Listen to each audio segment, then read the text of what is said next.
An attempt to hold a press conference by Marjorie Taylor Greene and Matt Gaetz and company was just shut down by protesters. We need a break.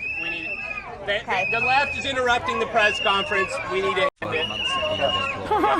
Thank you. For those of you that really care about this process, thank you.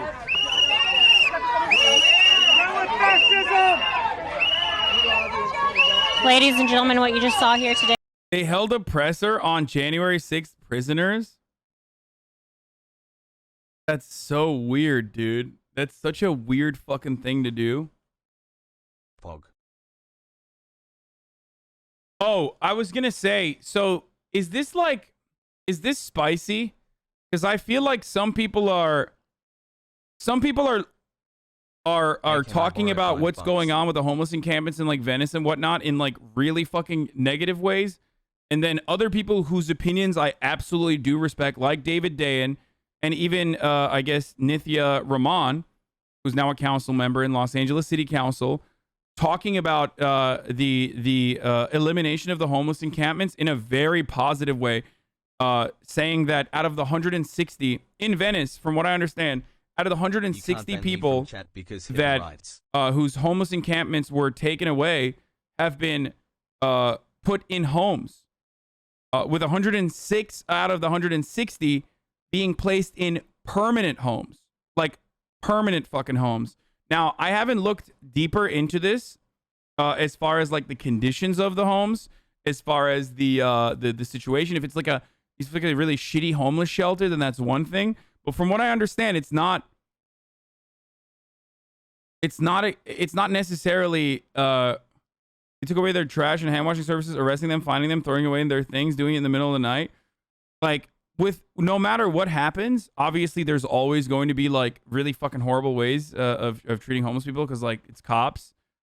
But let's read this really quickly. But from what I understand, it's not as bad as the way some people are presenting it. But I do want to see the other side. I want to hear from the other side that's saying like, no, it's actually a really bad thing. Don't compare this to like Seattle or Austin or whatever. Don't compare this to like wherever you are. I'm talking specifically about Venice. Some good news to share. After months of efforts from volunteers, caseworkers, and our staff, the last residents of one of CD4's larger encampments were brought indoors last week. The entire process was voluntary. Here's what happened and what we learned. A thread. There's been an encampment on the corner of Berendo and Hollywood for years, but it grew during the pandemic. There were fires, incidents of violence, and other unsafe situations for residents. Yeah, that shit happens very frequently. I know from personal experience. In partnership with LAHSA, we set up outreach to begin making contact. Community groups like Sella, the Neighborhood Homeless Coalition for Silver Lake, Echo Park, Los Feliz, Cypress Park, and other areas in LA. Have been doing outreach at this encampment for years, so we connected with them and unhoused residents to learn their needs. Everyone at the encampment was interested in some form of services. Several were seeking shelter as soon as possible. After directing outreach teams to make weekly visits to link people to services, we were able to get a few people in the shelter right away via Project Roomkey. Some were concerned about leaving possessions behind, so we made sure they were connected with storage resources. Okay. Some who got into shelter returned to see friends and shared that they loved their new living situations. One was taking classes, another got help finding a job. All were on the path to permanent housing. These stories made their friends even more eager to get indoors. Over months, with the help of community members, case managers, and encampment residents, we connected people with shelter they were seeking and storage for their belongings. It was intense, emotional work for everyone involved, but nobody gave up hope. Great caseworkers match people's needs with resources. Do you need a space that can accommodate a couple? Do you have an emotional support animal? At this location, some residents really wanted to be close to family. The process of finding a fit was long, but everyone got inside. The last 3 residents of the encampment went into shelter on Thursday together as they requested. One saw her new space and said, I feel like my heart has turned back on for the first time in years. We're still in contact with some of the people who were put into shelter from this encampment. They are still all indoors. Everyone is on the path to securing a safe, stable housing. Some are already matched. Historically, the primary tool we've used to address homelessness in LA has been forced removal of encampments. We did something different here, focused delivery of outreach, services, and shelter. The path we chose is designed to end homelessness, not move it somewhere else. Deploying outreach and services to help people indoors could work across LA, but we haven't built the resources to scale it. We need more caseworkers, more shelter options, more housing, and a consistent citywide process rather than our haphazard district by district system.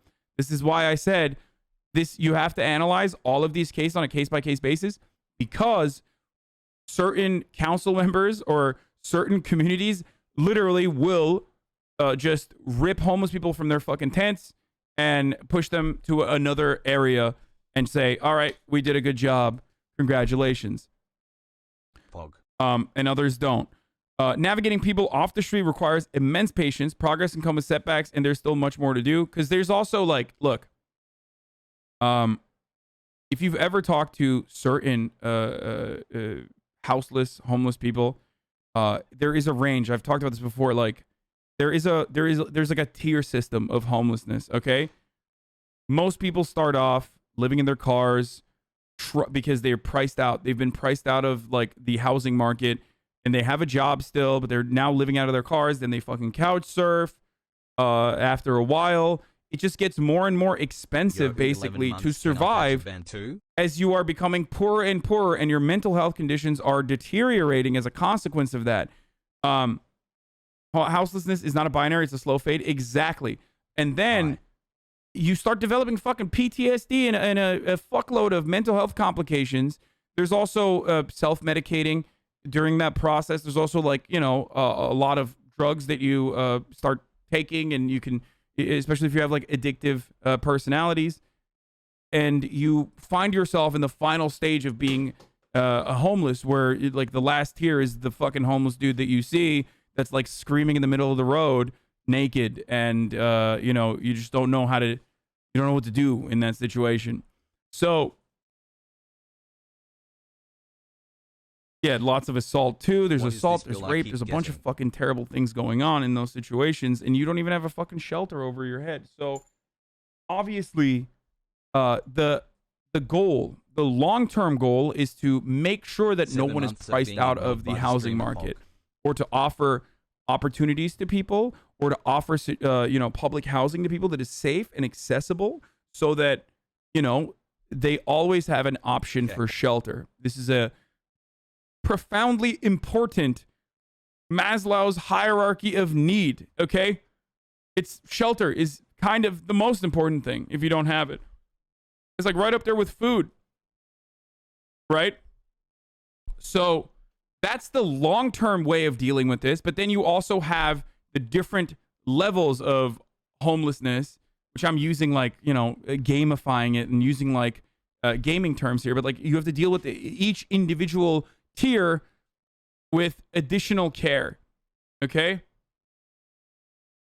I think that a lot of people don't realize how traumatic being homeless is. Yeah, to not have stability and safety is extremely damaging and traumatizing. It's absolutely so.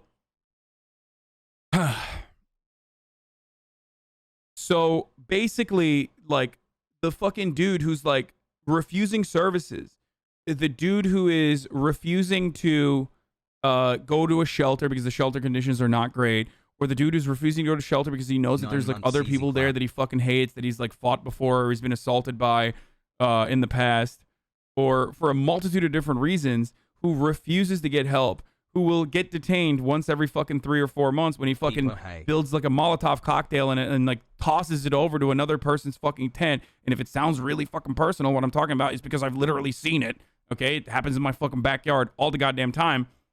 Like, that dude needs extra care. That dude needs caseworkers. That dude needs like constant round the clock fucking help.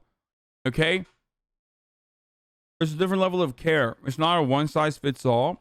And it's a very difficult situation.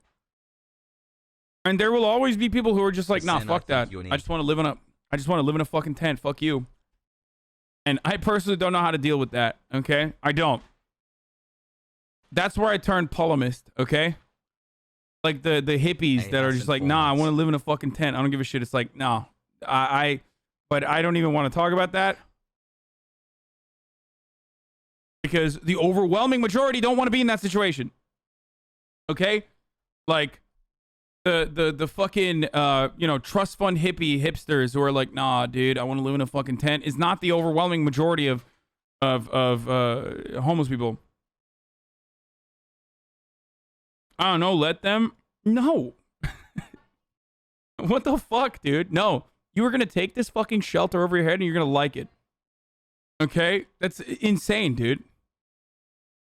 Yeah, I'm going to come live in your fucking living room then. That's what I want to do. Like, what kind of wild anarchy take is this, dude? Have they considered asking them what they want, lol? No, they have. That's what they did. This entire thread is about that. If you want to help end homelessness in LA, there's a lot you can do, starting with joining a community group that does outreach. If you're looking for a place to plug in, reach us out at contactcd4@lacd.org. No matter your availability, we can connect you with something. Fucking awesome. Usually people who live, who feel like they want to stay in that situation due to out of habit, out of fear of the unknown, right? Yeah. Yeah. There are certainly, there's so many different reasons, man. There's so many different reasons why people want to, like, people still refuse to, like, go to shelters and whatnot. But that's why the best thing you can do is, like, prevent additional homeless people from happening, okay? And the best way to do that is by decommoditizing housing as best as you can. Make it so that people can just, like, can't just sit on vacant properties, and make it so that all of these like empty properties are filled up. Make it so that there is actually affordable, if not completely free, public housing, government housing for those who need it. Okay, that's how it works. Make it so that there's affordable housing for those who are like at the boundaries of being priced out of the housing market, while still having a fucking job. What about the genuinely mentally ill people? If they don't accept help, what do we do? So these are, again, edge cases for the most part, but like you just have to take care of these people. You have to take care of these people. That's it. There are a lot of folks like that in Denver. Many are addicted to various substances. You can only keep feeding their addictions, living in those tents. Yeah, that's a big part of the reason, of course, is also addiction. People that are addicted want to keep doing the fucking drugs. And you can't do that if you're in a shelter. It's like more difficult. They'd rather, and it's difficult. It's not an easy thing to get over. 6 months. Let's go.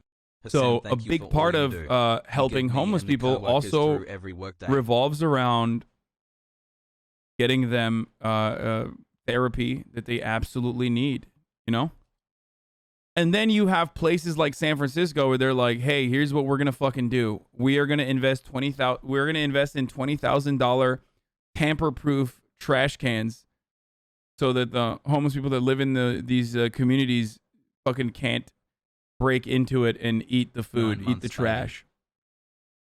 Like, it's just nuts to me that we live in the wealthiest fucking country on earth, and there was a UN report. There was a UN report that was conducted, one in Appalachia in West Virginia, that showed that conditions for like the average West Virginian mirrored those living in developing nations. And there was a separate UN report that also analyzed Skid Row and said that the conditions of the average homeless person living in fucking Skid Row was worse than the Syrian refugee camps in Greece, dude. Wealthiest nation on earth. How the fuck do you live with yourself? You know what I mean? How do you keep this going? It's disgusting. It's devastating. It's disgusting. I don't know. I don't know what to say about it beyond like how unacceptable, how wholly unacceptable this is. Okay. So I've seen similar things out of Venice, where Los Angeles, how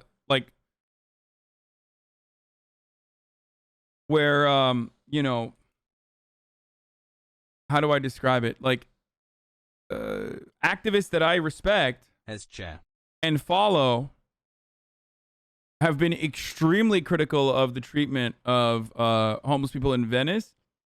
And then other people that I respect the opinions of have talked about what's going on in Venice as a success story. And these people aren't like fucking demons, you know what I mean? They would not, like, if they thought that there was a mistreatment going on, I don't think they would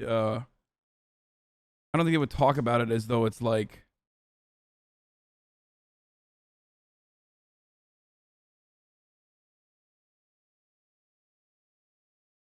9.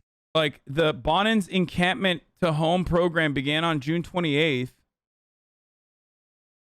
And the program promises all residents to accept the shelter pathway to permanent housing in an effort to clear the Venice boardwalk, where a large encampment developed during the pandemic.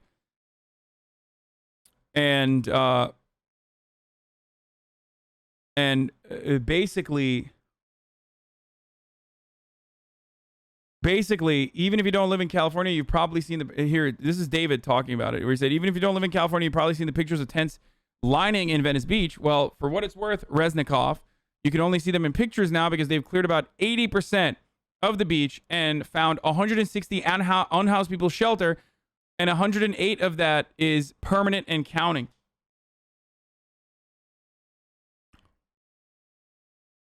But also at the same time, I've seen like. Also at the same time, I've seen people incredibly critical of the police interaction. What is this? Refuse to leave Venice Beach cleanup. Homeless has nowhere to go.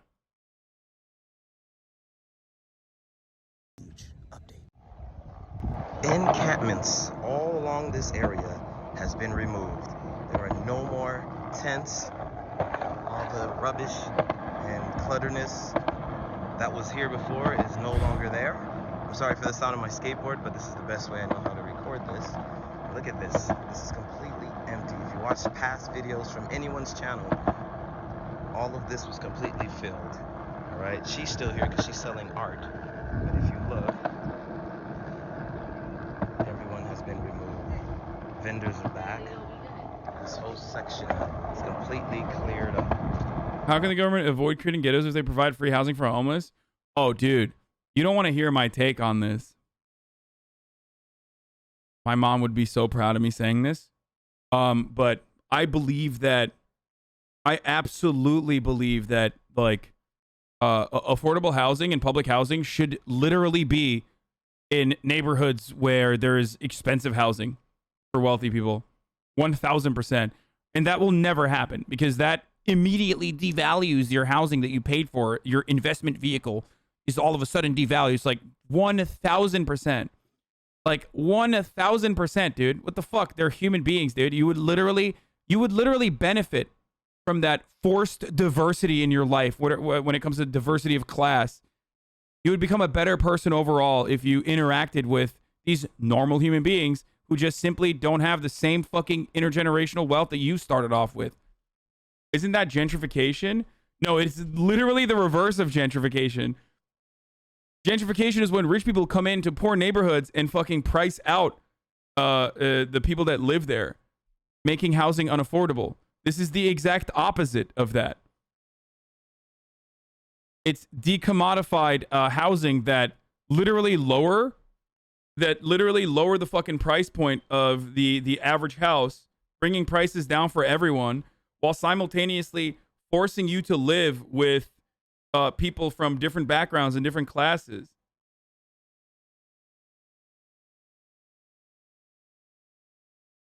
And it won't devalue houses if the houses look good. It just will devalue houses because you know that homeless people or people who were previously homeless live there, and rich people don't want to live around poor people. That's just what it is. It's literally what it is. Yeah, you would be gentrifying rich neighborhoods, degentrifying rich neighborhoods. Basically, a lot of the problems that we currently have in America would be solved if we had a bottom-up approach rather than a top-down approach. Mixed zoning. They do that in New York City where new buildings allot some apartments for low-income housing. Yes, it's a loophole from what I understand, though. Mom, what do they do in New York where they have like separate entries for poor people?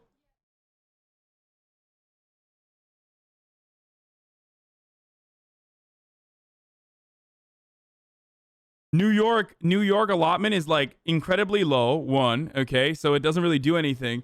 And poor tenants have like a separate entry into the apartment that rich tenants don't go through in mixed zoning areas. Happy 1 year to giving my money to a socialist. It's like 10% of the housing has to be allotted to a cheaper housing, which is still good, but it's like not enough.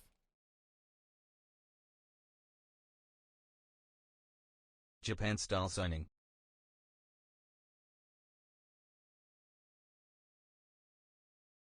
Hasan hepsi sorunuyla her eyalet sadece kendi imkanlarıyla mı ilgileniyor?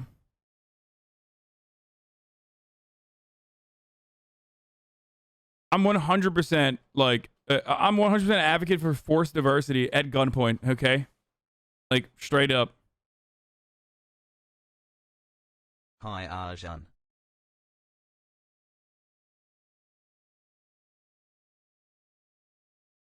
You also have to enter a lottery and be lucky enough to win. Yeah. My friend lived in one of those buildings. The entrance is just like an elevator and a closet and a back door of a building. They separate the entire building here in New York City without access to the amenities of the main buildings. Plus, you have to go through an insane review process that can take over a year, and the competition is insane for those affordable units. 1 year BB. They literally call it a poor door, but they get more far cap when they do it. They can build higher, and they only have to do something like 5% of the units have to do it. It's fucking bullshit. I went to school in New York for masters in planning. Hasanabi, did you hear about Day N? Very sad. Anyway, let's go. So the masks are back, boys. Here it is. CDC urges vaccinated people to go mask up indoors in places with high virus transmission.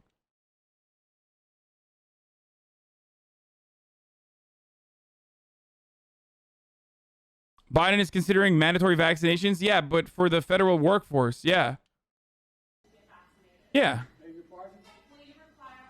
That makes sense. That's not a problem. That's under consideration right now, but if you're not vaccinated, you're not nearly as smart as I thought you were. This is a really good video, man. Beg your pardon? Will you require all federal employees to get vaccinated? That's under consideration right now, but if you're not vaccinated, you're not nearly as smart as I thought you were. Are you concerned that the CDC's new mask guidance could sow confusion? We have a pandemic because of the unvaccinated, and they're sowing enormous confusion. And the more we learn about this virus and the Delta variation, the more we have to be worried and concerned. This is so dumb. I can't even fucking see what the fuck. I can't even hear anything, dude. Oh, okay. I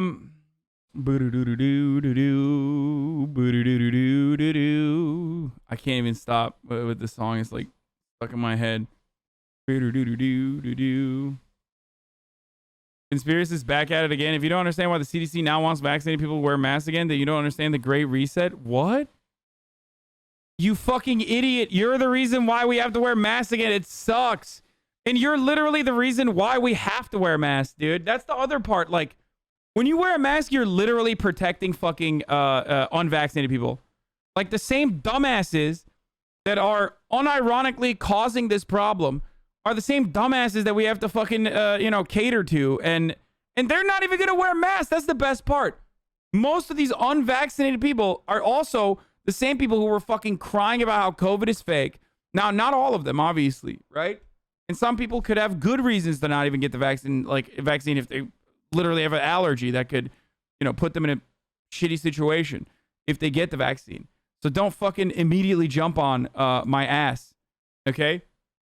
But it is wild to me that the very same people who are like, COVID is fake, it's not real, I will not be wearing a mask, so I don't give a shit if I spread it. Even if I get it, it's fake. That then turned around and was like, I'm not going to get a vaccine. I'm not going to get a vaccine. And now we all have to fucking wear masks again to defend those people, dude. Like, holy shit. Holy fucking shit, dude.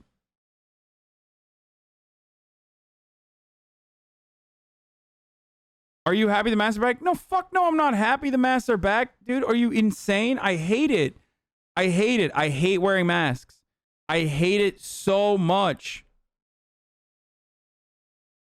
Nor the Department of Justice's recent declaration that COVID-19 vaccine mandates are legal. If the COVID variant are so deadly and transmissible, ask yourself why then our highways are not littered with dead truck drivers and semi-trucks. Truck drivers are some of the most unhealthy, overweight, and obese people in the U.S., yet freight is very heavy and hiring is frantic. SOI is one. SOI analyzed whether, there's a epidemic... whether there's an epidemic or not is by how many truck drivers are out there plowing, okay? We got lot lizards. Not a single lot lizard has died. Okay, I'm a truck driver myself, and I've been having sex with lot lizards nonstop. Okay, every gas station. Haven't gotten a single goddamn issue. You know, when I'm using glory holes, of course. So my penis is is turning blue, but other than that, you know, I'm COVID free, baby. You would hate wearing masks, pretty boy. Some of us are ugly and don't want to show our faces. Then wear a fucking mask. Who cares? But no, I just like, for me, wearing a mask indoors or to a bar or to a fucking restaurant, it's whatever, right? It's fine. I mean, it sucks. And it's also fucking dumb because it's like, I'm wearing a mask to the restaurant exclusively while I'm walking over to the table, but there's no more like plexiglass or anything that prevents my spittle from like actually getting over to like another person's table. You know what I mean? Like, at least if there was social distancing, then mask wearing would make sense. But now I'm just like literally getting into a restaurant, putting on a fucking mask, walking into the restaurant, and then taking it off when I sit down, and everyone is like ass to ass. So what's the fucking purpose? You know what I mean? We're just like half-assing this shit. It's just to say like, oh man, I really care. Okay, at this point. And it also kind of helps. But what they should do is bring back social distancing measures as well. I'm sorry, this is the fucking truth. If you want to do this right, you literally have to put in social distancing restrictions again. And no one wants to do that. You need proper ventilation. Nuts to like bust. There are so many different things that we need to do. Okay? Or here's another thing you can do. Vaccine passports. If you're not vaccinated in the United States of America, you don't get to have fun. Sorry, it's just the truth. You can go have fun at the fucking Buck Wild Hog Barbecue down the fucking street where it's like, yeah, I want people to not be vaccinated to come to my place. Yeah, go there. Go have fun there. Fucking, and then, you know, have the government obviously clamp down on your fucking small business because you're a dumbass who's like literally a public safety issue now. Your business has now officially become a vector for this deadly disease.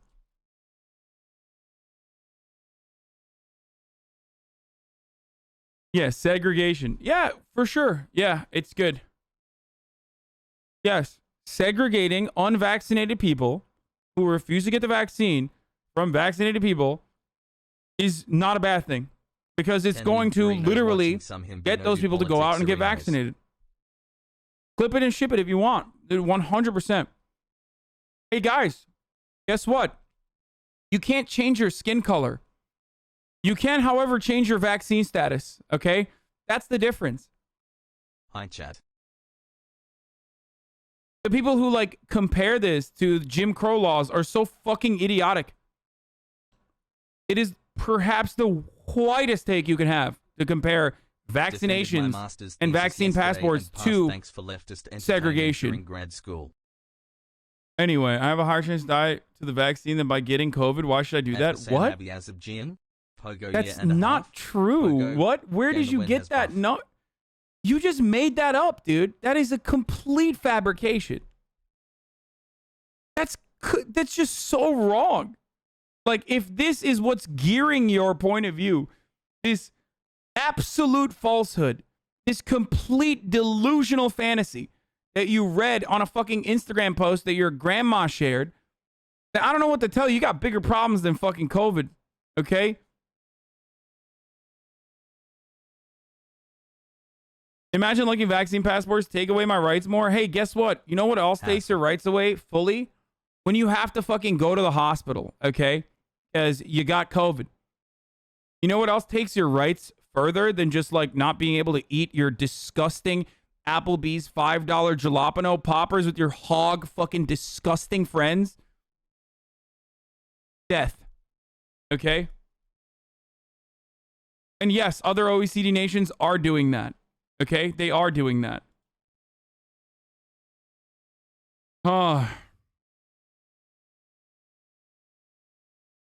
It's like, this is a public health problem, okay? I'm not even saying anti-vaxxers don't deserve to have fun. They can have fun in, like, exclusive anti-vax gatherings, I guess, until the government shuts those down. This is literally Georgia Orlando's 1969. People have a right to choose. No, they don't. No, you don't. No. Hey, guess what, dude? If you think you have a right to choose whether this like vaccine is going to stop the spread of a deadly disease, no, you don't. You don't have a right to choose. Luckily, because you're too fucking stupid on your own to recognize this on your own, the government is doing it for you, okay? You don't. You don't have a right to choose. Fuck your body, fuck your choice, okay?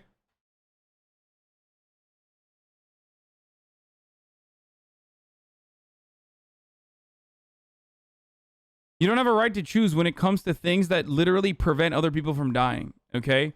It's just like an idiotic concept because like one of the foundational principles of like freedom and liberty is your liberty goes only as far as the boundaries of my liberty, okay?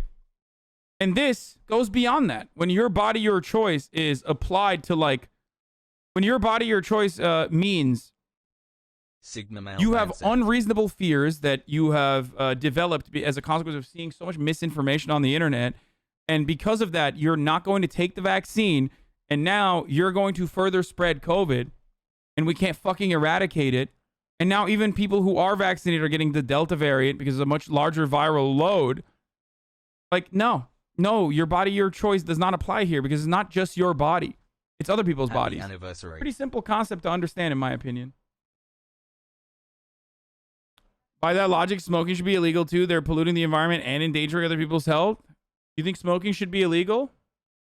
I agree. I 100% agree. It's a horrifying addiction. It should be illegal. It has absolutely zero positives and only net negatives. Yeah, ban smoking. Force vaccines, ban smoking. There you go. Sigma mindset, baby. No more smoking. Do not smoke. I'm gonna smoke. No, you're not. I just banned it.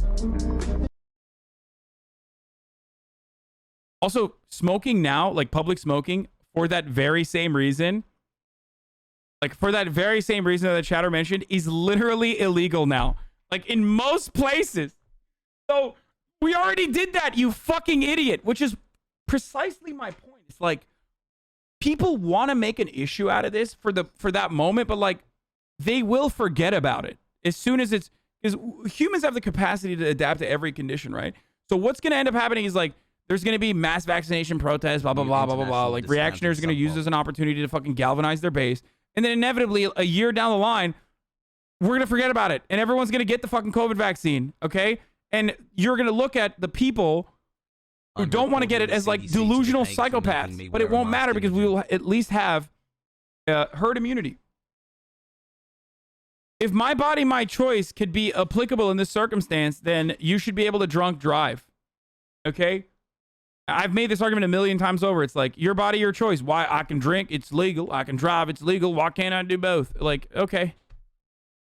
Just drunk drive then, dude. Just do that. See how far that takes you. Don't do that, obviously, because you'll fucking murder people. It's terrible.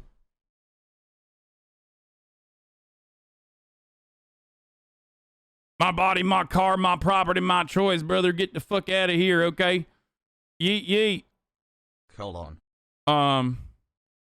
I'm saying this again, but the only fucking reason why we're doing this is to save those who refuse to get vaccinated and will most likely not even wear fucking masks, okay?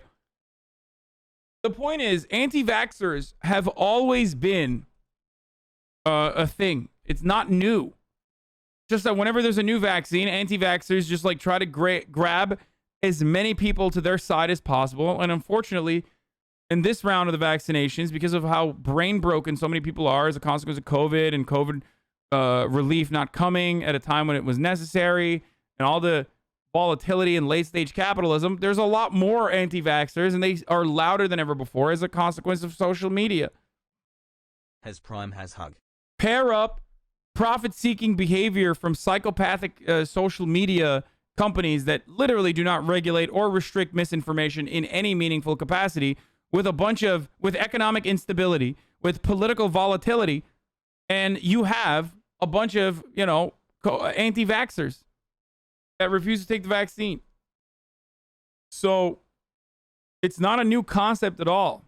It's just that the only thing that's new is the technology that makes it so that there are a lot more people spreading their fucking dangerous idiocy. Anyway, speaking of fucking vaccinations, okay, now that the fucking mask mandate is on, our favorite wonderful supposed leftist Jimmy Dore was on Joe Rogan's show. It's gonna make me lose my fucking shit probably because this is so stupid. But what about can we talk about ivermectin? Yeah, sure. So I covered it, what they did in Mexico City, and ivermectin seems to be a drug that not only treats it, but it will prevent you from getting it. I think we need studies. We need legitimate studies, and I don't know how that happens because the problem. What is this ivermectin thing? It's like something that the IDW has been like pushing for, right? I guess you're an anti-vaxxer for not accepting a vaccine that's not FDA approved. LMAO fucking clowns. There are plenty of vaccinations that you've taken that weren't FDA approved at the time when they were originally released, and they're perfectly fine and perfectly safe. An FDA approval is already coming. That's one thing. There was an emergency authorization for the FDA, which requires rigorous testing regardless. It was a year of fucking testing before we got to this point. And lastly, you eat bullshit every fucking day that the FDA has not approved. So shut the fuck up. If you've ever taken a vitamin, that means you're taking you're taking shit that is not approved by the FDA. Okay? If you're ever taking a goddamn vitamin, there's no FDA authorization or approval for vitamins. Okay? Last but not least, he left. Most of the supplements you take are not FDA approved, okay?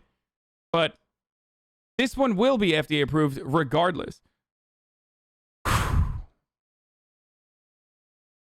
What was the last thing I was going to say? I'm fucking forgetting it now. It like broke my brain. It's a horse dewormer? Why? Why is it that people always, like people that are anti-vaxxers, they always have like a separate fucking vaccine.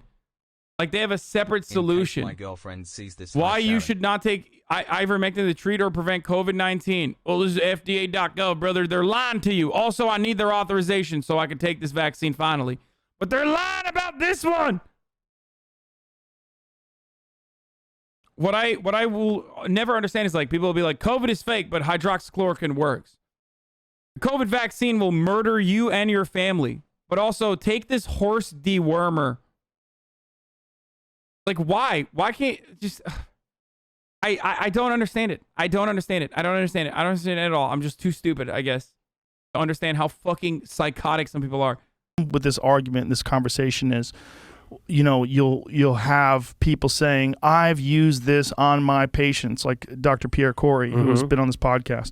And I 100% believe him and I support him. And I'm not saying that he's not telling the truth. The problem is, I think in order to state something emphatically, like this is what we need to do, this is the best treatment, we need studies, right? This is the only way you find out. And well, who's going to fund these studies? Who's going to fund a study? The FDA hasn't approved the vaccine either. No, there is an emergency authorization that the FDA gave after rigorous testing for the vaccine. The FDA didn't say why you should not use the COVID vaccine to treat or prevent COVID.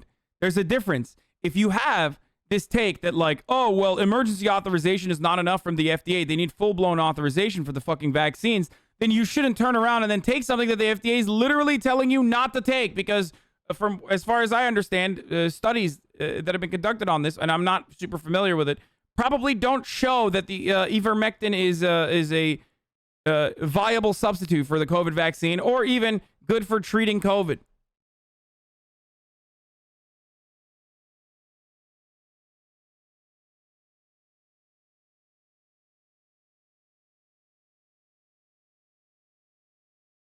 Did you motherfuckers actually watch the movie Contagion? And then in the end, you were like, oh, yeah, it is a secret cure. Like, is that what happened? Because Contagion should be. Contagion now should absolutely be like a movie that everyone has to watch. Okay? It's a good movie. Help me, It my really is. coworkers get I hate to at do work. like everything I know is from movies or whatnot, but like it's not a good movie, but ultimately like everything that happened in Contagion is happening right now. People are so fucking actually that's not true. The only thing that's different is that at the end of that there was a vax lottery and people literally wanted to get the vaccine and they weren't like, "Oh, I'm going to take the Forsythia instead," or whatever the fuck that fake vaccine was. Yeah, and the fucking conspiracy guy got arrested. The problem is it's a generic drug. That's it. No one It's a wants drug it. that's been around for 40 years, has a long history of use. And also, there's a difference between using it as a prophylactic, so using it as a preventative measure, which is one of the things that Dr. Pierre Corey talked about on this podcast. I forget where they used this, but it was there was hundreds of doctors, and then there was a percentage of them that used ivermectin as a prophylactic, and there's a percentage that did not. The percentage that did not, half of the doctors roughly, or half of the healthcare workers got COVID. The percentage that did use it as a prophylactic, 100% did not get it. Now, I don't know if they got lucky. This is why you need a large study, and it's a long-term study. Maybe, I don't know what was their job different than the people who got it. I don't know. That's the problem. I don't want to take the COVID vaccine that's been rigorously tested over and over again with like international authorities literally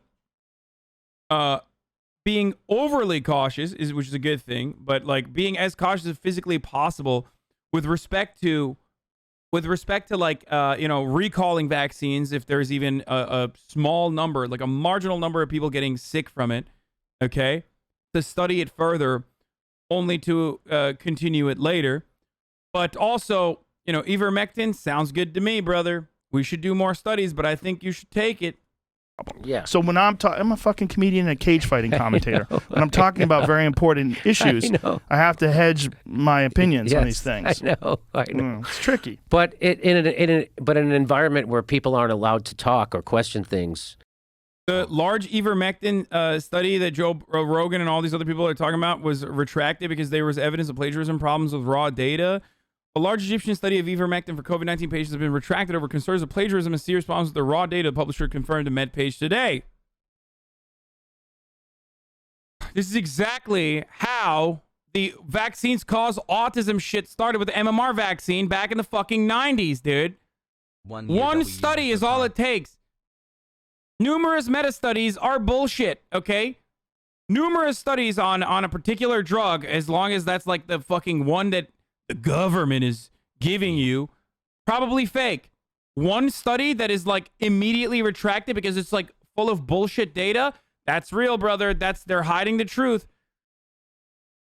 Fuck, dude. 3.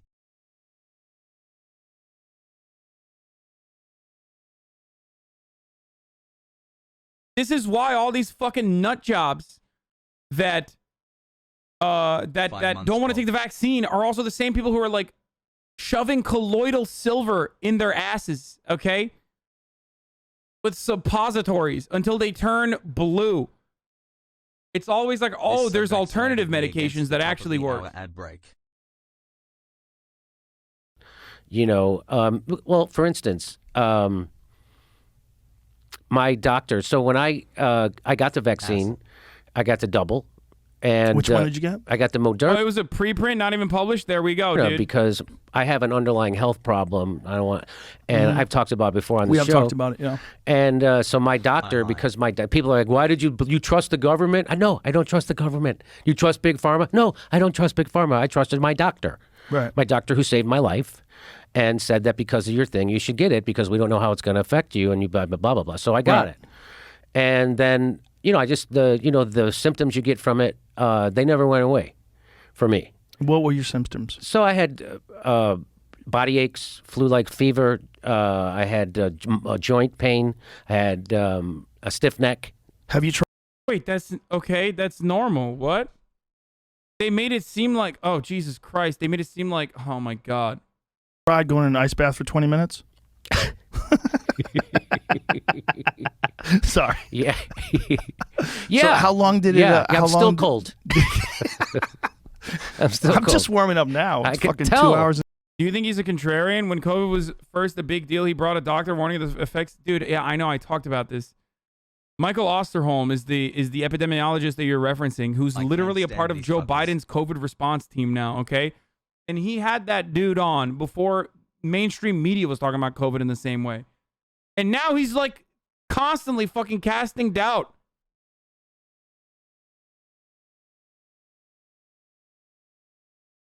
I've talked about this a million times. And I'm not talking about Jimmy Dore. I'm talking about Joe Rogan. Hassle.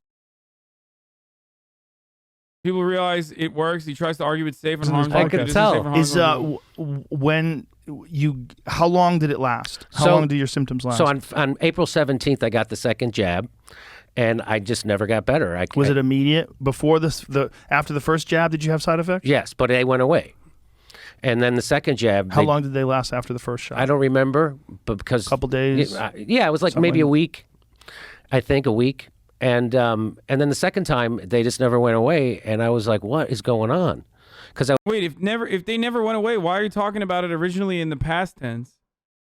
He like literally started off right here by talking about it in the past tense. Also, Jimmy Dore is like 700 years old, dude. Like, oh man, my neck is stiff still. I wonder why. Maybe because you fucking yell in a microphone all goddamn day and have never worked out. Like, you think recreational weed smoking is the most workout that you get when you fucking move your arm up and down. Do you Come on, hear this dude. over the screams of your children in chat? Sit on my face. Anyway, but I mean, at least he got the vaccine, okay? So it's so strange that there's many people in his audience that were like, you trust the government and got the vaccine? Very odd. Leftist, by the way. I would get these waves of exhaustion a couple times a day. And then my producer had the same at the fifth week. I got a stiff neck. He got a stiff neck, and my wife got a stiff neck, and we all got the stiff neck on the side where we got the shot. So I got it on this side. They got it on that side. And then I looked it up, and it turns out stiff neck is a thing that people experience from the jab. And I was like, oh, I didn't know that. They don't tell you that. And so that's common. I'm like, okay. They don't tell you that. So how did you find out about it?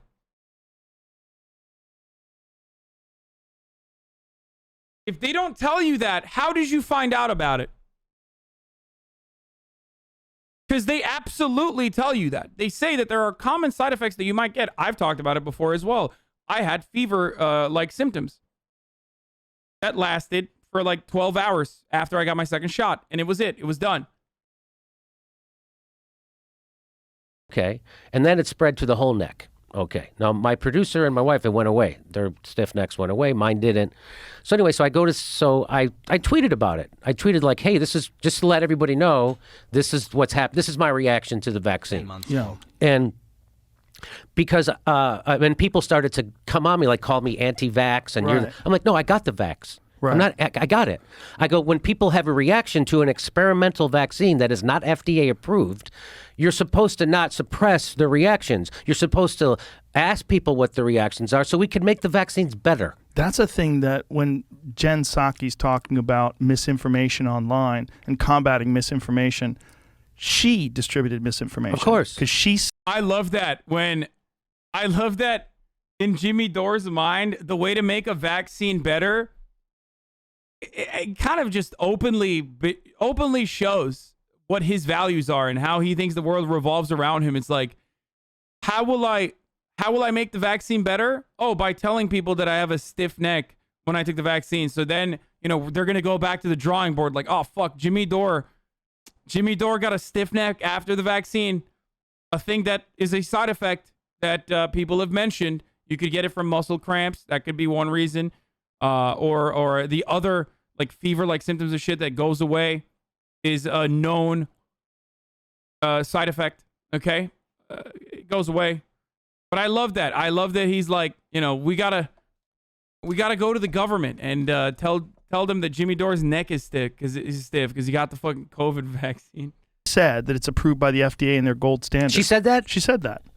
It is not approved. When you go to get the vaccine, pull that up. Let's make sure that she said it. I'm 99% positive she said that because I remember reading that going, you can't say that when you're the White House press secretary because that's not a true statement. It's approved for emergency use authorization because we're in the middle of a pandemic. Right. We're in an emergency. Yes, but it's not an FDA approved. Joe, when you go get the jab, they give you a piece of paper, and on it in bold black letters, it says, "This is not an FDA-approved vaccine." Right. And they you see that? And I'm like, Joe Rogan is not allowed to talk about FDA approval ever for the rest of his fucking life, dude.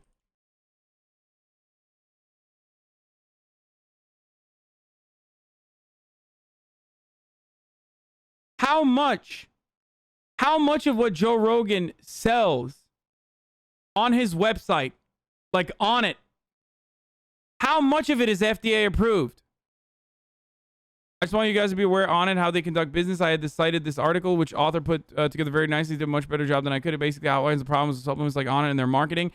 There are no independent peer-reviewed studies on Alpha Brain. There have been no tests for side effects. It is not FDA approved. It's all really fishy. Like, what the fuck?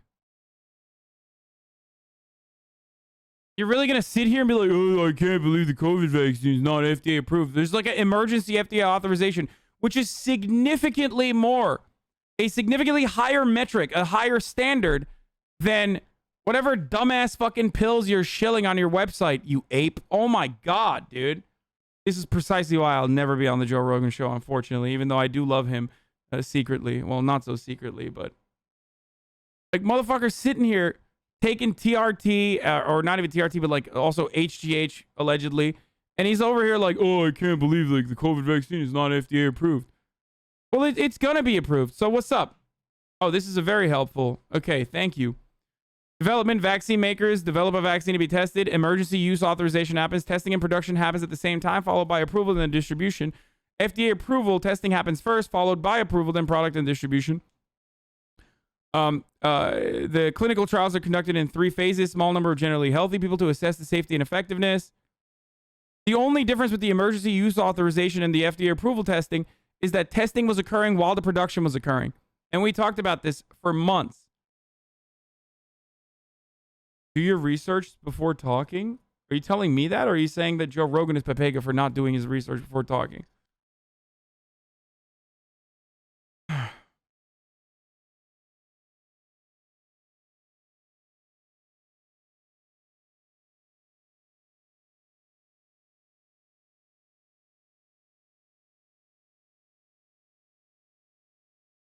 National Vaccine Injury Compensation Program? What the fuck is this?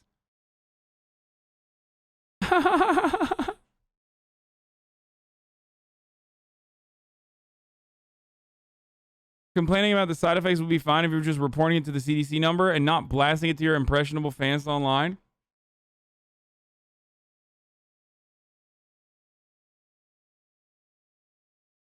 You get all your sources from Twitter. No wonder you are so brainwashed. What? I love when people say you get all your, by your logic. Oh, this guy's baiting. By your logic, we should all take DMT because it isn't FDA approved. Oh, no, they're not baiting. I think they're being serious. FDA means nothing. Lol, I thought you were all pro-regulation. I guess we should all take corporation put a... Wait, I never said FDA means nothing. When did I say FDA means nothing?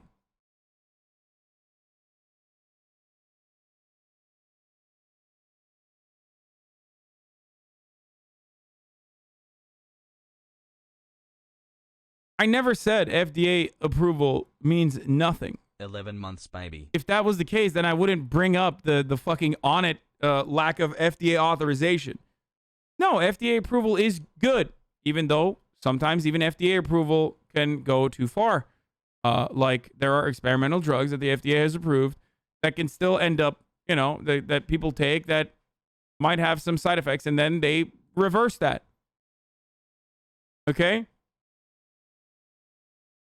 Having said that, though, what I'm simply stating is that the emergency authorization for the FDA emergency use authorization still has more rigorous testing and checks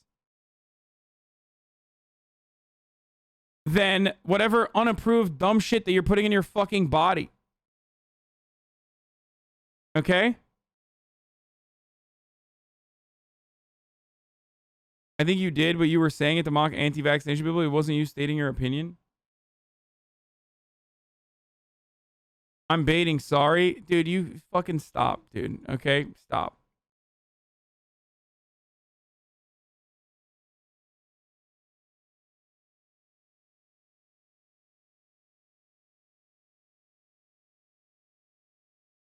The only difference between what's going on with the FDA emergency use authorization with the regular FDA approval in this circumstance was that the production started while the testing was happening side by side.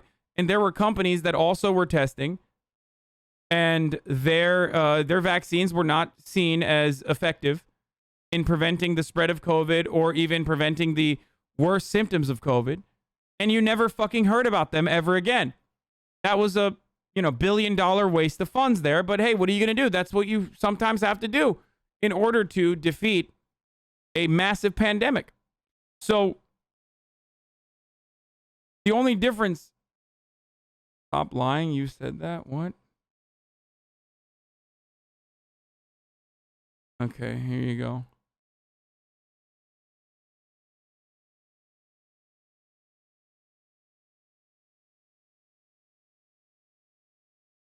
Anyway, let's keep going. Yeah. They go, you okay with that?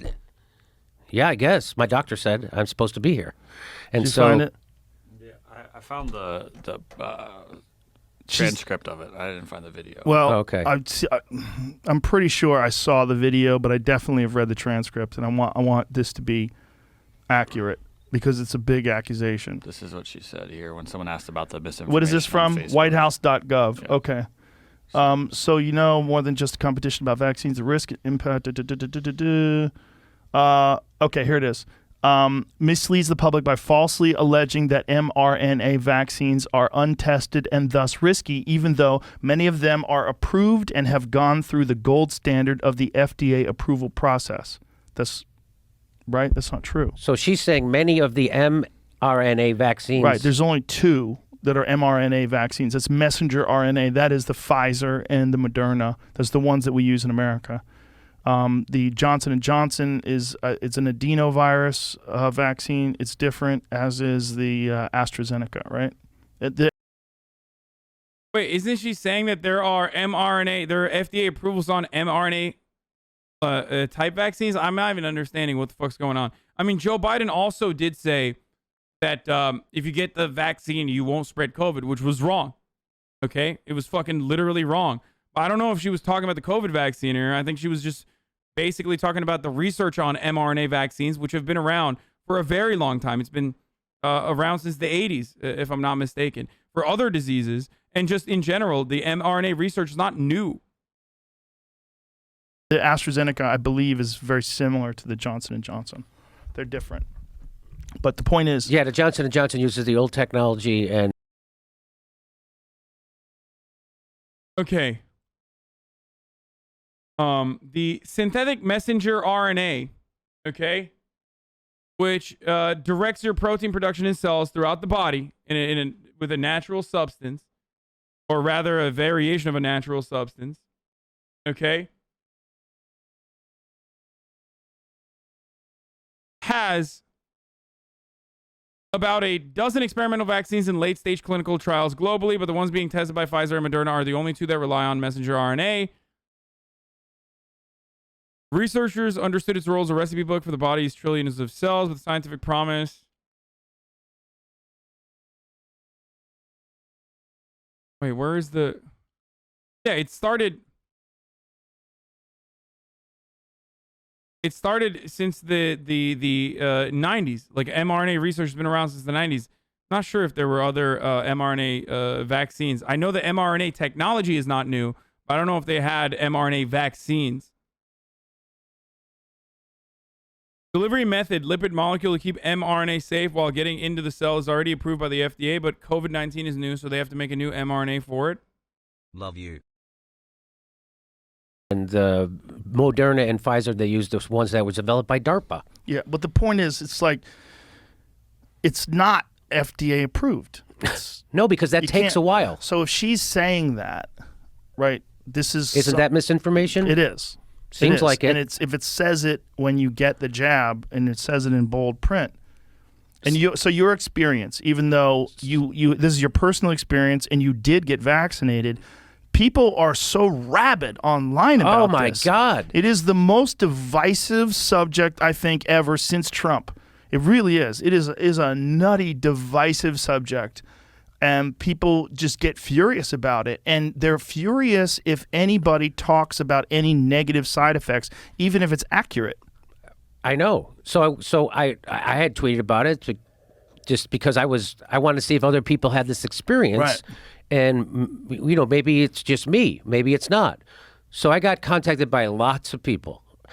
Same experience, and I got contacted by a doctor who's leading a bunch of other doctors, a group of doctors, and studying this, and they just submitted a paper on people about the vaccine, right? And so he tells me over a DM, this is what we think is happening. This is a spike protein. You're suffering from a spike protein thing, and blah, blah, blah. And go to see your doctor, and hopefully your doctor will work with us and give me ivermectin and fluvoxamine I'm taking for inflammation in my brain. You have inflammation in your brain? Well, that's because it causes inflammation. So the spike proteins cause inflammation. And so they did some kind of blood test. What?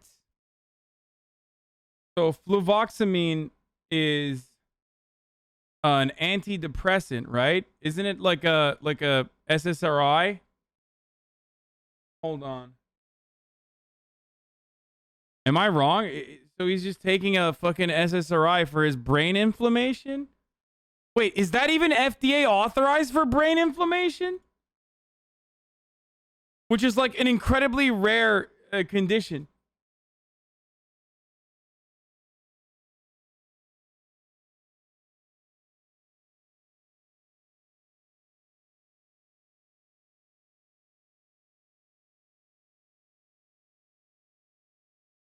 It's for like, fluvoxamine is what you take for like, not the SSRI is fluoxetine, not fluoxamine. No. Fluvoxamine, what he's talking about is literally I was right, selective serotonin reuptake inhibitor that is approved by the FDA for the treatment of obsessive compulsive disorder and for other conditions including depression. It's not FDA approved for the treatment of any infection.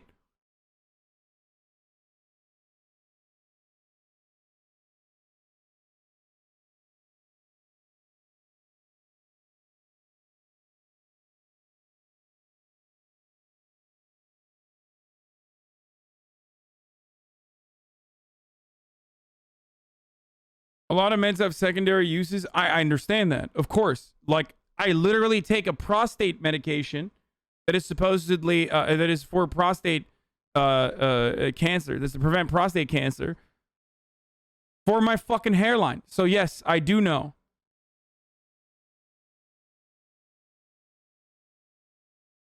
Antidepressants may thwart brain inflammation. So all of a sudden, my man does not care about FDA authorization, though, for that reason, huh? That's, The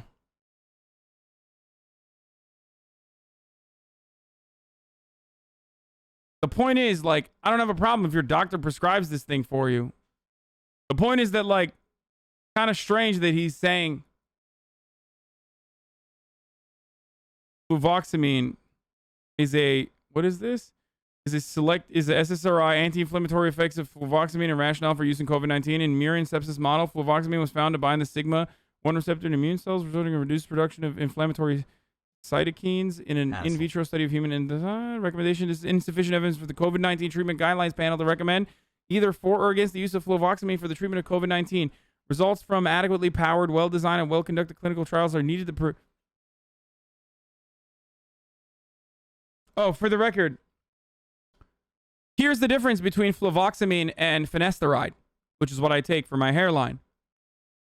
Finasteride is FDA approved it's actually the only drug that's FDA approved for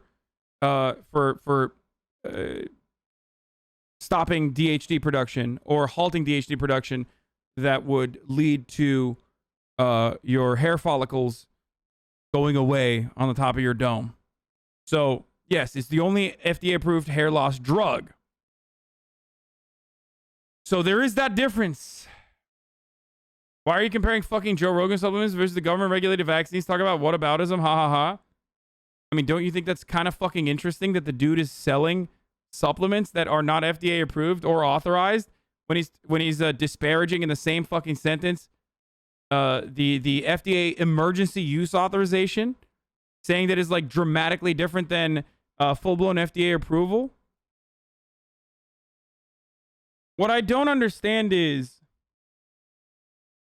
I don't really know the European what do you call it? I don't fully understand the European authorization process. But the FDA is not the end-all be-all on authorization, whether it be emergency use authorization or not. But from what I understand, the European Union COVID vaccination and adolescence guidelines have already been approved by the European FDA, basically. You care this much about your hair, subjecting your body to a lot of unnecessary stuff. Your choice, though. Thanks. Yeah, my body, my choice. It's approved by Health Canada. It's approved by the European Union's approval process. Okay. It's approved. It's also approved in the United States. It's just an emergency use authorization. But a lot of people want to utilize that as a way to cast doubt. But the reality is, if it got full-blown approval and it wasn't a fucking emergency use authorization that they gave, okay, even if it was full-blown approval by the FDA, they would still be like, oh, it doesn't matter. It doesn't matter, brother, because the FDA lies. More like federal drug asses. That's because it causes inflammation. So the spike proteins cause inflammation.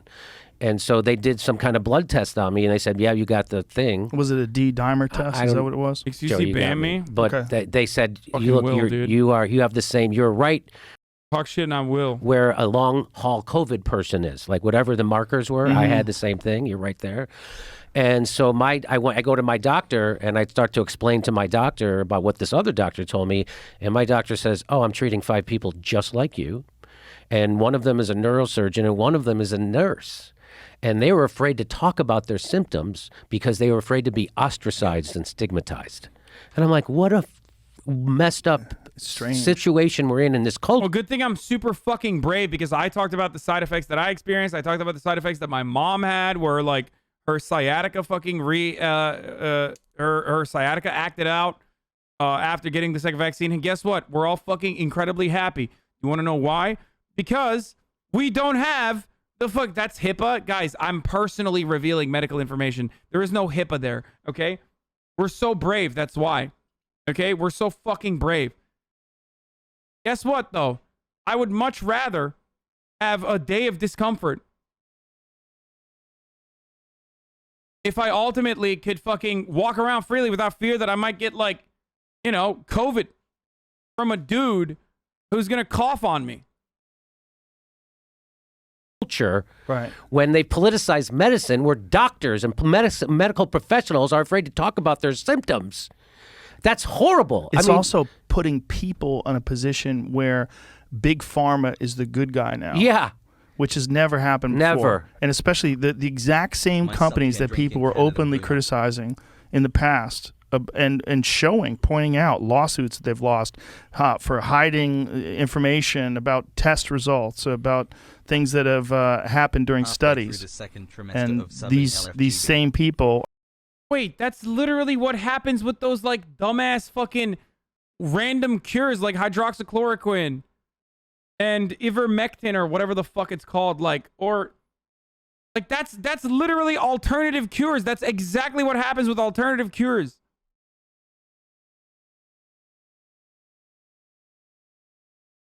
Jimmy's MD gave out personal information of patients. That's a HIPAA violation. Yep. That is unironically a violation. That is the only appropriate use of the HIPAA violation. You, as a doctor, you are never allowed to fucking give information on other patients, dude. That's nuts. Good call, Are Chatter. now ignoring any possible side effects.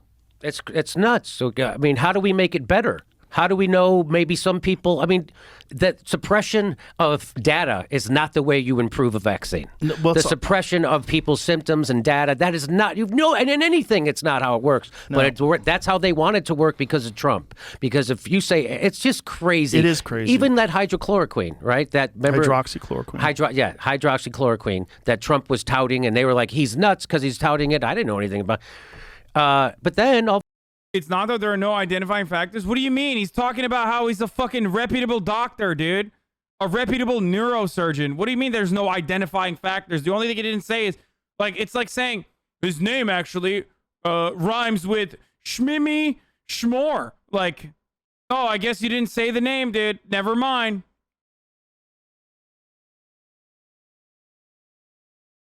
if you say it's just crazy. It is crazy. Even that hydrochloroquine, right? That hydroxychloroquine.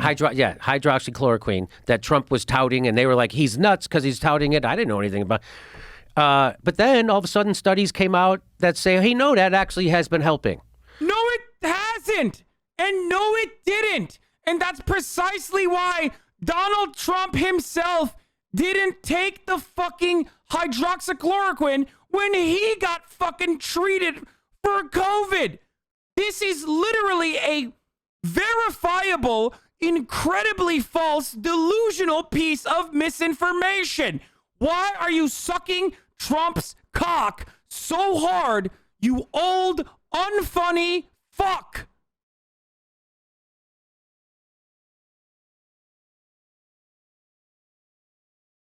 So now we have contradicting studies, right? It was a Newsweek. I wasn't making it. I didn't pull it out of some crazy thing. It's establishment mainstream news thing. I'm pretty sure it was Newsweek. And I tweeted it out and I said, hey, can we stop politicizing medical science? Can we get back to just doing medical science again and asking questions? How much damage did Trump do on the one conversation he had? Do something like cleaning, something with you. So much damage. You do put bleach right in the. By the way, that very same fucking FDA that hasn't given an authorization, except an emergency use authorization for the COVID vaccines, also put out a caution against the use of hydroxychloroquine or chloroquine for COVID-19 outside of the hospital setting or a clinical trial due to the risk of heart rhythm problems. That was all the way back in fucking July last year, dude. Interior crocodile alligator I drive a Chevrolet movie theater. Where are these people coming from? Where they're like on the one hand, they're like COVID-19 vaccinations. I don't know. COVID vaccinations. I don't know. Emergency use authorization. So you're holding up the FDA's opinion as like the end all be all, which is understandable. But then when they tell you don't take this shit, you're like, it's fake news, dude. They're suppressing it. After a certain point, it unironically feels like you just want to be contrarian. You just want to fucking be contrarian, dude. That's it. And you don't care what the consequences are to your impressionable, dumbass, BJJ loving, everyone's a CIA ass, I'm a Tulsi Gabbard fan ass audience. I talked about this already. Yeah, the moment one of the vaccines even showed the slightest dangerous side effects, it was pulled immediately. Immediately. To be adequately further tested. And only to be reinstated later.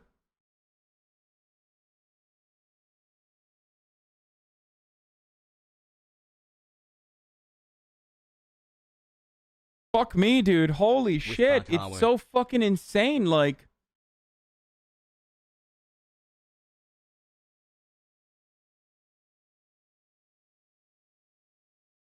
here's a doctor that pled guilty to pushing COVID miracle cure and hydroxychloroquine smuggling scheme.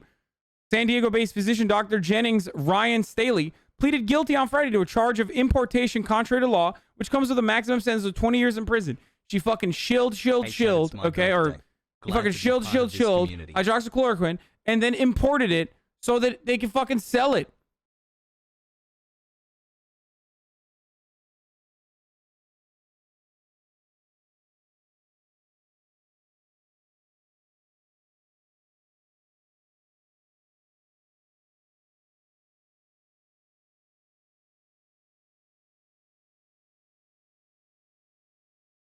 Jesus Christ. just a jelly hater against Joe because Joe is on that stuff that makes your head grow. It's wild. Like, at what point are you going to realize? At what point are you going to realize, like, maybe the fucking, like, weirdo right-wing backed, demon semen doctor backed hydroxychloroquine was not even used by the president himself after he was the biggest advocate for it. Like, maybe that was bullshit. There's nothing wrong with jujitsu, guys. I'm just saying that, like, Joe Rogan stands are very impressionable. It's so light. much damage. You can kill it with light. It's going to be a miracle. Like that one thing where people are like, what the fuck is it? Because he was riffing. Yes. He was clearly He's riffing. clearly He didn't riffing. prepare for this. He probably just got done eating a fucking double cheeseburger. And he's like, because he's a salesman. He's just a big... But because he's so divisive, like everyone is still... It's almost like... Do you know, like, if you got in a fight with someone, like maybe your neighbor, and then you got in your car and there was a road incident, and you're like, get the fuck out of here. You're already so ramped up. Yeah. Because of the fight you got in with your neighbor. Yeah. This is what the whole country's like. That's a great analogy. That's what it's like. It's like the whole country just got in a fight with the neighbor. Like, Yeah, which is great because, like, in order to stop the divisiveness, what I do is basically take every single fucking thing that the right wing says at face value and act like they're being honest while simultaneously exclusively shitting on Democrats. I shit on Democrats all goddamn day. You guys know this already. I'm no fan of the Democratic Party. I've been shitting on Democrats for a very long time. Okay? They deserve a lot of shitting on. Having said that, though, I shit on Republicans a lot more than I shit on Democrats. Why? Because they're even fucking worse than the Democrats. All right? I don't run around being like, oh my God, we need to, like, make amends with the Boogaloo Boys or whatever the fuck.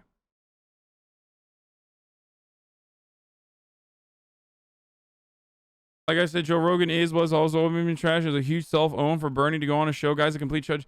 Dude, H. Bizzle, please, for like the love of Christ, dude, you literally work for the UAW. Like, just please. How? Like, how are you this much of a fucking lib, dude? God damn, the Rust Belt. Like, honestly, H. Bizzle, working in DC has rotted your brain, dude. You have become a DC fucking political consultant. Like, you have DC political consultant brain. I swear to God, dude. Jesus Christ. Bernie going on Rogan's show was bad. It was a cell phone. Like, no, the fuck it wasn't. It absolutely fucking was not. Like, he's putting his trash can on your lawn. Yeah. Like, hey, you fuck. Keep him on your own side, you piece of shit. And then you're in your car. Fuck! And this is like the whole country is like at 8 out the door. Out the door in their car, already at 8, on a scale 1 to 10. They're already ready to go. And so whether it's the vaccine or whether it's the border wall or whether it's kids. Like the Jimmy Dore take or the Jimmy Dorian ideology reminds me of like the fucking baby's first leftist, like baby's first introduction to Marxist Leninism or whatever, where people will turn around and be like, my ideological position is that I'm anti-America when it comes to all affairs, like worldwide affairs. So if America considers someone to be a foreign adversary, I think those guys are good and America's bad. Now, the irony, of course, is that America is fucking bad. So you're correct 90% of the time. Okay? You're correct 90% of the time when you are just anti-America. And it's the same thing with, like, the Democratic Party. The Democratic Party's dog shit. So if you're positioning on domestic policies like anti-Democratic Party, in a lot of circumstances, you are going to be on the right side if you are truly a leftist or whatever. But the situations where, like, you're not on the right side, you come across like a fucking idiot. Okay? It's not rooted within, like, a genuine worldview or genuine principles or morality or whatever the fuck. It's just, you're just reacting to whatever the Democratic Party is doing, and you're taking a oppositional stance to it. Same with, same with American foreign policy. It's so strange.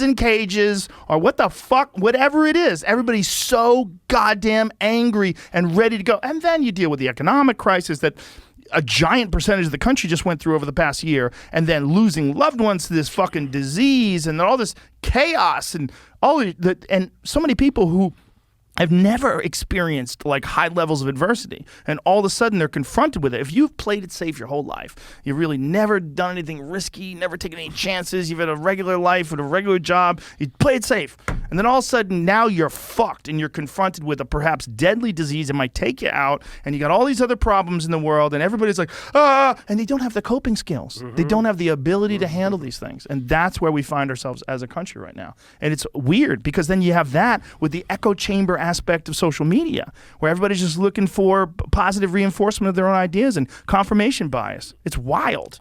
Catch new I just what a fun little way to like end that rant, dude. There's got to be more, right? There's got to be more. Like, tell me there's more, please. Why haven't they put out more clips from this wonderful, wonderful conversation?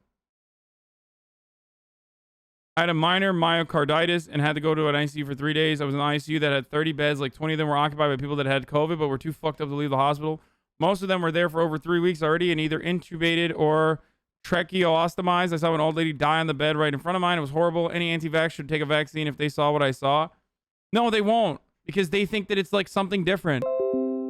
If it goes against their worldview and like the delusional psychotic fantasies that they've developed by reading like Instagram blog posts, then it doesn't fucking matter. They will die in their last breath being like, I'm dying for freedom. It's so fucked up, dude. It's so fucked up. I mean, you after a certain point, you kind of deserve getting throat fucked by a tube. Okay? Know anything about? Like, if that's your fucking approach, that's your take, dude, like, you take no precautions. There's so many people that do take precautions, they still get sick and shit. It's so fucked up.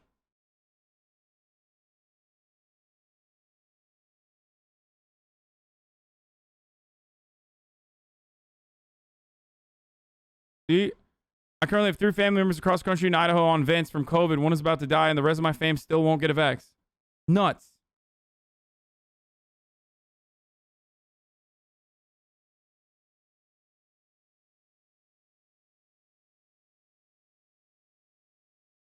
Also, there's anti-vaxxers in healthcare, dude.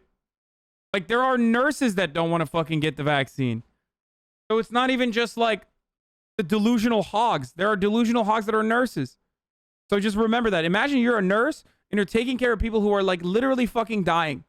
Okay? Because they didn't get the vaccine and you're still like, yep, I'm not taking it. I'm not fucking taking it.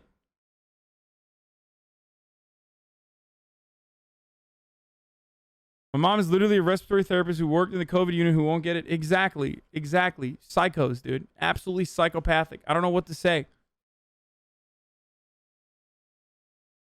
I'm so sad, dude. I'm so sad for America. We're just so stupid. We're so insanely fucking stupid, dude. And we just think we're so dumb. And we think we're not. And it's really sad. We're so ignorant. The difference between the emergency authorization and full approval matters. Right now, the military, schools, and other organizations cannot easily require vaccinations. The lack of FDA licensure leaves schools, colleagues, businesses in legal quandary. The situation also feeds uncertainty and skepticism among some Americans who have not yet gotten a shot. Okay? The FDA leader's official position is that they don't have enough safety data yet, Iglesias noted. The strangest part of all this is that the FDA's official position does not reflect its leaders' actual views. They agree with the CDC and other scientists that Americans should be getting vaccinated as soon as possible. Dr. Janet Woodcock, the FDA's acting commissioner, said that the FDA conducted a rigorous and thorough review of the vaccines before allowing them to be given to people, that the Pfizer vaccine meets the FDA's high standards for safety and effectiveness. She also said getting more of our population vaccinated is critical to moving forward and past this pandemic. So, like, why then has the FDA not taken the final step of formal approval? It is following a version of its traditional cautious process for vaccine approval. That process historically had some big advantages, reducing the chance that Americans end up taking a faulty drug. To move much more quickly would risk undermining the public's confidence in the FDA and, by extension, the medicines it approves. But I think the FDA's leaders have failed to understand how most Americans really think about the vaccines. It's different from the way scientists and epidemiologists do. It's less technical and based more on an accumulation of the publicly known facts.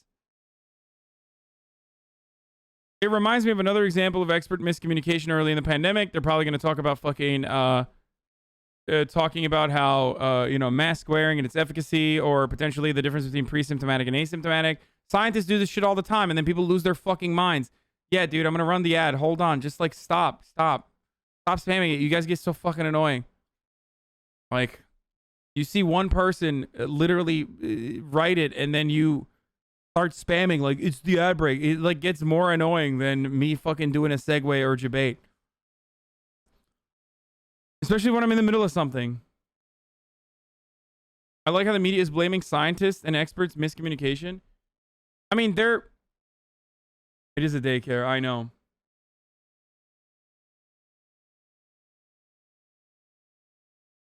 The long wait to approve the vaccines is similar. FDA officials are acting as if most Americans are experts, blah, blah, blah, blah, blah. Big costs, few benefits.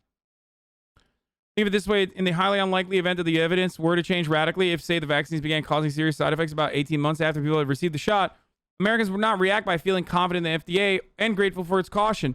They would be outraged that Woodcock and other officials had urged people to get vaccinated.